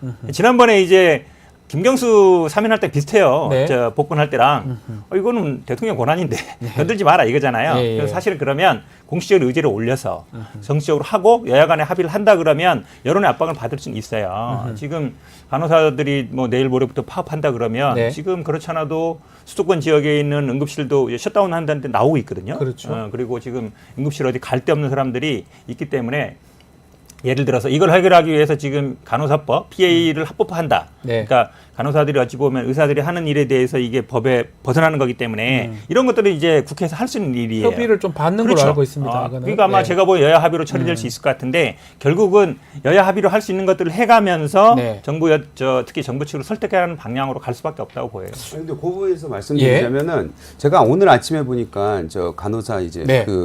그거 있었잖아요. 파업한다고 예. 그거 안 한다고 간호사법 이제 협의를 좀 봤으니까 봤으니까 또 협의를 봤으니까 이제 그게 정치하는 역할이잖아요. 아, 이게 정치다. 예, 그것이 이제 의료 대란에 얹혀서 간호사까지 파업을 하게 되면 이거 도대체 어떻게 되냐 많은 그렇죠. 국민들이 우려를 하고 계셨는데 네. 다행히도 여야가 처음으로 어찌 보면 좋은 모습을 보였어요. 그래서 간호사법이 이제 통과가 되면은 이제 그거를 전제로 해서 아마 간호사들이 이제 파업을 철회한 것이 아닌가라는 네. 생각이 드는데 이런 식으로 조금씩 해법을 찾아나가는 방법은 그 과정이 좀 진부해 보일 수는 있지만 또 오래 걸릴 수도 있지만 일단은 해결할 수 있는 방법을 찾아내가는 그런 모습 자체에서 조금의 안정감은 보이지 않을까 그런 기대를 좀 해봅니다. 알겠습니다. 자, 그렇고 내일 모레입니다. 윤석열 대통령 그 30일 날 국민의힘 지도부하고 만찬회동을 이제 가진다고 하는데 좀 지켜봐야 될 것 같아요. 어떤 얘기들이 나올지. 만찬회동 뭐 좀 어떻게 될까요? 뭐 현안 얘기가 좀 될까요? 의료 공백 이 얘기도 좀 할지 어떻게 될지. 그런 얘기를 할 것 같은데 어쨌든 뭐 여당 지도부와 대통령이 네. 만나는 건 많이 만날수록 좋은 겁니다. 네. 근데 문제는 뭐냐면 29일 날 기자회견 그 먼저 해버리고 그러니까 브리핑을 하고 그 다음날 그 다음에 만나는 거예요. 원래는 사실은 먼저 하고 전에 하는 게 맞잖아요. 먼저 하고 그 다음에 브리핑 해야 어찌 네. 보면 얘기도 그 의견을 되고. 반영해서 지금 뭐 4대 개혁뿐만 아니라 플러스 반 저출생까지 한다는 건데 브리핑을 먼저 해버리고 회담을 해버리면 예. 그럼 나는 나대로 그냥 가고 뭐 여당 대표 지도부의 얘기는 그냥 참고만 하겠어. 예. 이 얘기잖아요. 그러니까 순서가 잘못됐어요. 네. 제가 보기엔. 그래서 제가 보기에는 아마 물론 이것도 뭐 대통령실이 입장에서는 한동훈 대표를 배려 안 하는 거죠. 네. 여당 대표를 약간 뭐 배려할 것 같으면 그 전에 해서 브리핑까지 그렇죠. 할 그 수 얘기를 있는 듣고 모습까지. 그걸 반영해서 예. 예를 들어 지금 제일 문제되는 게 지금 4대 개혁 중에도 그렇죠. 핵심적인 게 이제 의세 증오 문제이기 때문에 네. 이 얘기 문제에 대해서 얘기해야 되는데 이렇게 돼버리면 사실은 그냥 통보하는 방식밖에 안 되는 거예요. 29일 날 어제나 이렇게 브리핑 했는데 오늘 이런 얘기 어저께 했으니까 여당에서 잘 협조해 주세요. 이렇게밖에 안 되거든요. 네. 그래서 앞으로 일정을 하거나 일 때는 여당 한동훈 대표 입장에서도 예. 이런 거를 감안해서 전회합시다. 이렇게 가야 돼요. 어떻게 봐야 됩니까? 지금 국민들이 계속 하는 것 중에 하나가 이게 밥만 먹다가 헤어지는가 이런 얘기 또 하거든요. 뭔가 뭐 왜냐하면 계속 그런 것들이 조금 뭐 삼겹살 파티 뭐 얘기는 좋은데 결론을 못 내고 아니면 얘기는 안 간다 이런 느낌도 들고요. 근데 이게 4+1 네. 개혁 있잖아요. 예. 이게 벌써 늦었죠. 늦었죠? 나왔어도 예. 좀 미리 나왔어야 되는 것이었고 사실 정권 초기에 이런 것들이 그림이 그려져야지 그걸 힘을 받고 가는 거잖아요. 그런데 아까 말씀하신 부분에서 우리 지지자들이 이거 보면 되게 싫어하실 것 같긴 한데 저는 뭐 무시했다 안 했다 이거 예. 다 좋은데 그 여당 내에서도 우리가 지금 용산과 우리 국민의힘이 지금까지 가져왔던 문제가 뭐였냐면은 적절하고 팽팽한 긴장감이 하나도 없었어요. 근데 요번에 한동훈 대표가 되면서 그게 어느 정도 살아나고 있는 것 같아요. 네. 그것이 가끔씩은 이게 너무 멀어진 거 아니야라는 뭐 질타도 받을 수 있지만 저는 이런 식으로 용산과 우리 국민의힘이 어느 정도 긴장감을 가지고 서로 할 말 하는 거 네. 물론 자기네들이 원하는 것이 따로 있을 수는 있겠지만 저 방향성은 방법이 틀렸지 방향성은 똑같다고 생각을 하기 때문에 네. 그거에 대해서 그렇게 우려하지는 않습니다. 아하. 뭐 어쨌든 간에 만남을 가져야 되는 거고 그 만남을 통해서 또 긍정적인 부분이 있을 것이다. 이재명 대표하고 민주당하고 지도부 만나 이런 거는 아직까지 그림 그리기는 어렵겠죠, 대통령. 용산과 예, 예, 이제 예. 근데 그거는 지난번에 한번 만났었잖아요. 네. 총선 이후에 네. 그때 이제 어느 정도 대화의 물꼬가 트이지 않나라는 기대감을 가지고 있었는데 그 이후로는 없었어요. 없었어요. 근데 이제는 근데 그때는 뭐 이벤트들이 많았잖아요. 네. 둘 다 뭐 전당대회도 있었고 새 당 대표가 생겼고 이재명 대표는 또 된 게 좀 신기하긴 하지만 네. 어쨌든 간에 당 대표가 돼서 예. 이제 새롭게 그것에 대한 대화가 오갈 수도 있겠다. 이제 영수회담 네. 제안은 하지 않았나요? 당대표 맞습니다. 당선되자마자. 하고 싶다라고. 네, 그래서 그 부분은 이제 뭐 추석 전이라든지 이후에 되지 않을까라는 기대도 해볼 만할 것 같아요. 네. 한마디만 좀 하면 예, 예. 그러니까 한동훈 대표가 사실은 좀 자신감을 가져야 되는 게 지금 의대의 정원 문제 얘기도 본인이 직접 한 게 아니잖아요. 네. 언론을 통해 흘러나왔어. 이게 제가 계속 말씀드리는 게 이 특수 검사 스타일이 그렇거든요. 예전에도 보면 누구를 소환 조사한다, 정치인 예. 소환 조사한다, 아니면 뭐 재벌 소환 조사한다는 게 언론을 통해 이미 나가버려. 네. 그런데 실제로 뭐 조사합니까? 물어보면 그냥 법과 원칙에 따릅니다. 이렇게 네. 말만 해. 본인 입으로는 얘기 안 해요. 네. 근데 지금도 보면 네. 그 전공의 대표도 만난 다음에 그게 사실은 비공개로 만난 거잖아요. 네. 근데 언론 통해 나와버렸어. 예. 물론 나올 수 있어요. 예. 근데 그러면 예를 들어서 의대 정원 문제 대통령실이 제안했습니다. 이거면 공식적으로 언론 브리핑을 한다든지 네. 기자회견을 한다든지 하면서 네. 제안하는 게 맞아요. 음흠. 근데 제안했다고는 하는데 대통령이 거절했다 그러면 그다음 말이 없어. 네. 그래버리면 사실은 그냥 숨는다. 내 칭찬은 받고 싶은데 비난은 받기 싫어.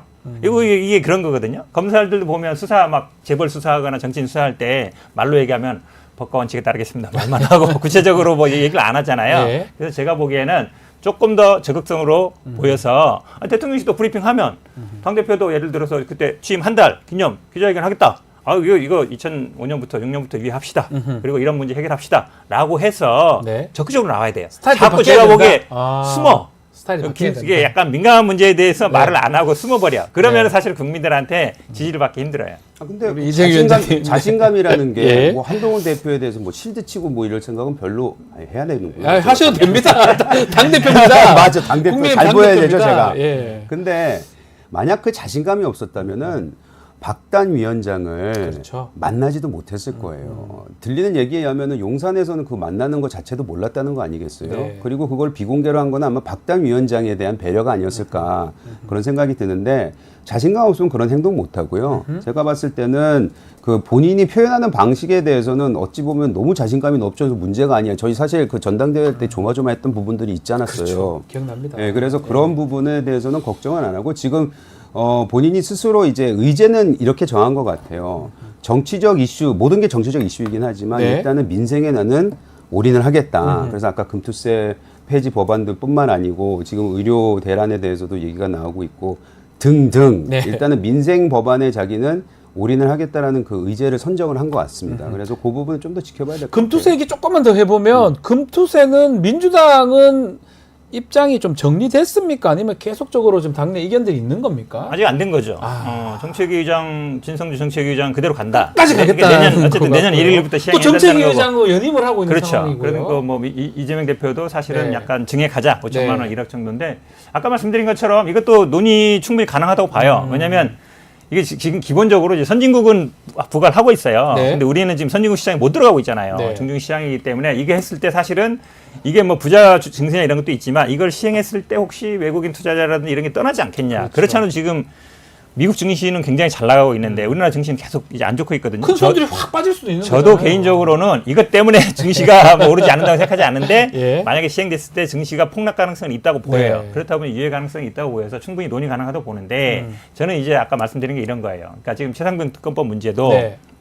한동훈 대표가 다 알잖아요. 말을 바꿨잖아요. 처음에는 뭐 내가 제3자 특검법 발의하겠다. 네. 공수처 수사에 관계없이 하겠다라고 했단 말이에요. 근데 지금은 왜 내가 발의해야 되느냐. 네. 공수처 수사 지켜보는 것도 일리가 있다. 이렇게 네. 얘기하기 때문에 그거에 대해서 그럼 분명하게 어떻게 하겠다고 보여야 되는데 이게 사실은 민주당 입장에서는 제일 중요한 문제잖아요. 네. 그럼 여러 가지 의제가 있는데 요거에 대해서 자기 입장을 정해야 돼. 안 하겠다든지 하겠다든지. 근데 이제 한다고는 했는데 안 한다고 얘기하면 조금 인기는 떨어질 것 같고 욕먹을 것 같고 이러니까 입장을 못 밝히고 있잖아요. 네. 금투세 문제도 논의가 가능하듯이 특검법 문제도 여기 의제에 올려가지고 네. 논의를 하겠다. 이 정도까지 가야 돼요. 그 최상병 특검법이 아마 가장 좀 뜨거운 뜨거운 이슈죠. 감자죠. 뜨거운 네. 감자인데 당내에서 국민의힘 당내에서는 좀 어떤 논의들이 진행되고 있을까요? 최상병 특검에서는 뭐 예. 개인적으로는 저는 뭐 예전부터 네. 공수처 수사와 함께 병행해야 된다고 저는 아하. 얘기를 했던 사람이에요. 그리고 그 병행하는 그 전제 조건은 뭐였냐면 민주당 안 말고 국민의힘이 좀 선제적으로 대안을 내놔야 된다고 그러니까 얘기를 안을 내야 했었거든요. 되는데, 예. 근데 그게 이제 한동훈 대표가 이제 본인이 출마를 하면서 나왔던 얘기입니다. 근데 네. 제가 알아본 바로는 네. 할 의지 강하고요. 예. 해야 된다고 생각을 합니다. 다만 본인이 직접 발의는 못해요. 국회의원이 아니니까. 네. 그럼 어차피 당내에 있는 국회의원을 통해서 해야 되는 건데 이게 최상병 특검 같은 경우에는 본인의 의지는 있기는 하나 네. 여러 가지로 봤을 때 당내 그래도 어느 정도 총의를 모아야 되는 거는 맞는 것 같아요. 워낙에 뜨거운 감자이기 때문에 네. 이거를 그냥 뭐 우리도 그래도 나름대로 108명이나 되는데 그중에서 한두 명만 동의한다고 해서는 안 되는 거 아니에요. 네. 그렇기 때문에 그런 부분을 조금 모으고 있는 과정으로 저는 알고 있고 듣고 있고요.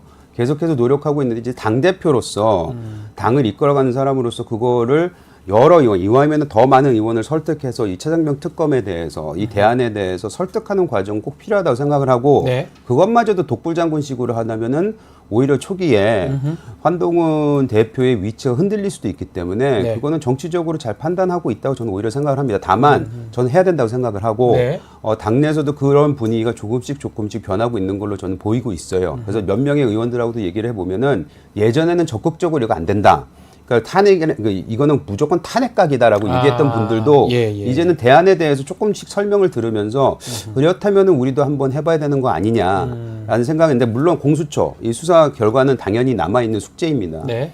그리고 거기 결과가 어떻게 나오냐에 따라서 또 기류가 더 바뀔 수도 있고요. 그거에 대해서는 약간은 우려를 하는 것 같아요. 네. 어떻습니까? 한마디 더 네. 하면 사실은 이제 한동훈 대표의 시간은 저는 많지 않다고 봐요. 정기국회 9월, 10월 정도까지다. 왜냐하면 내년 9월까지가 임기고 말씀하신 것처럼 이제 본인이 의원이 아니기 때문에 뭐 근데 당 대표라는 게 본인이 뭐 어쨌든 같이 하는 분들하고 하면 되는 거거든요. 네. 10명이면 발의되는 건데 저도 생각하기에 당내 지금 쉽지 않은 상황이 맞아요. 왜냐하면 뭐 윤석열 대통령이 반대하고 있기 때문에 그런데 이게 만약에 만약에 올해 정기국회 넘어가고 내년 가면 한동훈 대표가 뭐 공천권이 있는 것도 아니고 그다음에 더 이상 뭐 당직 인사를 할 수 있는 것도 아니잖아요. 그럼 동력이 확 떨어지거든요. 네. 본인이 어쨌든 당대표 출마했을 때 명분을 이걸 삼고 나왔어요. 그리고 63%라는 당원과 국민들의 지지를 받았잖아요. 네. 그럼 그 명분으로 밀어붙이는 수밖에 없어요.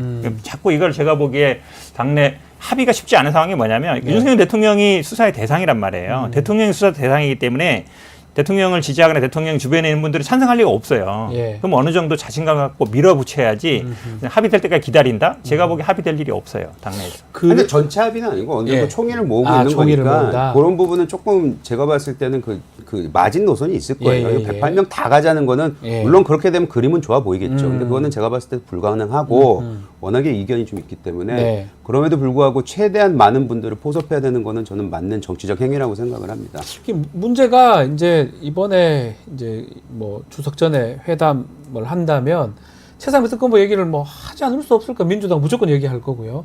한동훈 대표도 이걸 피할 수는 없을 것 같은데 또 문제는 제가 걱정스러운 거는 혹시나 두 대표가 뭔가 정했다고 했을 때 의총이나 이런 거 추인을 나중에 받아야 되잖아요. 네. 의원들이 반대를 해버리면 국민의힘에서 그런 것도 문제이기 때문에 한동훈 대표 입장에서는 고민스러울 것 같긴 해요, 진짜로. 근데 예를 들어서 이재명 네. 대표하고 만나서 그 상황에서 그 현장에서 합의가 만약 문구라든지 네. 아니면 디테일이 합의가 된다. 예. 그럼 가는 거죠. 그리고 아. 그것이 의총에서 만약에 반대 의견이 나올 수 있는 충분한 여지가 있다. 그것도 제가 봤을 때는 뚫고 나가야지만이 된다고 생각을 하고 그것이 아까 말씀하신 한동훈의 숙제가 아닌가 아하. 저는 생각하고 있어요. 어떻게든 만약에 두 사람이 뭔가 조율을 하고 합의를 봤다 그러면 한동훈 대표 당에 돌아가서 설득하고 리더십 발휘해야 된다 이렇게. 그렇죠. 예. 이게 물론 이제 의총에 올렸을 때 통과 안 될 가능성도 있긴 있어요. 물론 이제 근데 아마 추경호 대표도 지금 이거 참. 조금 당내 바뀌었- 사안이기 조금 때문에 바뀌었어요. 근데 사실 추경호 그렇게 얘기해버리면 대표가. 당대표가 할 게 없어요. 예. 왜냐하면 국회의 권한이라는 기본적으로 입법이고 입법은 결국 원내에서 해야 되는 거거든요. 원내대표 권한이다 이래버리면 안 돼요. 예. 그러면 그 전에 그러니까 결국은 당대표와 원내대표의 관계로 보겠지만 결국 당대표라는 게 당을 이끄는 그 큰 방향을 정하는 거거든요. 네. 그래서 제가 보기에는 이거를 만약에 의총에서 뭐 안 될 것 같으면 아니 이거는 당대표 권한으로서 방향을 제시한 거다. 그 정도만. 그리고 이렇게 네. 가겠다라고 예. 하면 되는 것이지 예. 의총에 불려서 찬성 반대를 물어대느냐? 제가 보기에는 굳이 그럴 필요는 없다고 보여요. 그랬을 때는 사실은 말씀처럼 이게 통과가 안 되면 이 당대표 내려놔야 될 수도 있거든요. 그렇죠. 그게 예, 걱정스럽죠. 그럼 그 리스크가 있기 때문에 제가 보기엔 굳이 뭐 원내에서 그 의총에서 해야 되는 이거를 의결해야 되는 상황이 아니라 오히려 또 민주당 같은 경우도 전당 투표라는 게 있거든요. 네. 이제 그런 방식으로 돌파할 수도 있어요. 전당원 투표하는 방법. 왜냐하면 63% 지지를 받았고 예. 최당병 특검을 명분으로 나와서 당대표에 나왔잖아요. 그럼 당원들은 제가 보기에 찬성할 가능성이 높아요. 더 높겠죠, 예. 아마도. 그 명분으로 할 수도 있는 거예요. 그러니까 정치는 어쨌든 여러 가지 가능성, 상상의 가능성이기 때문에 방법을 찾을 수 있다고 보여요. 근데 저는 이제 거기서 한 스텝을 더 생각을 해야 예, 되는데 예. 뭐냐면은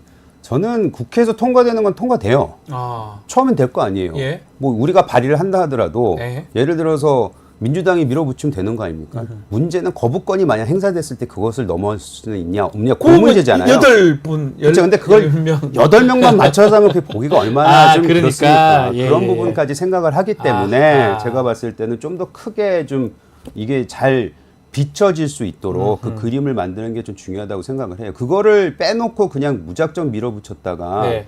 달랑 8명이 된다든지 뭐 7명, 9명이 돼버리면 그거는 저희가 하고자 하는 그 취지에서도 벗어나기 때문에 이거는 정치적으로 최대한 많은 분들이 동의하고 최소한 어느 정도는 설득해야 된다는 설득을 당해야 된다. 아하. 저는 그거는 꼭 해야 된다고 생각합니다. 한동훈 대표가 좀 그 역할을 좀 해서 그래도 좀 많은 국민의힘의 의원들의 어떤 뜻을 모아서 이것을 하는 게 맞다. 저는 그 부분은 우리 현근태 저 변호사님하고 말이 같아요. 같아요. 63%를 다시 그렇죠. 돌아보면 돼요. 예, 저는 62.8%면 뭐 네. 많은 당원들의 생각이 거기에 가 있다고 봐야 그럼요. 되거든요. 제가 성관이었잖아요. 더 잘하시겠네요. 네, 성관이어서 그때 당시에 이제 전당대회 때 미리 저희는 받아보지 않습니까? 네. 그래서 그때 뭐 감론을박이 많았어요. 이게 뭐 50% 넘을까 말까, 뭐 1차가 아니야 2차까지 가는 거 아니냐 네. 이런 얘기 했었는데 그때 민심하고 당내 다 63%대 나오는 걸 보면서 아 이거는 그냥 큰 흐름이구나라는 네. 걸 느꼈기 때문에 한동훈 대표도 그걸 잘 알고 있습니다. 그래서 그걸 좀 믿고 가면은 되지 않을까 하는 생각은 듭니다.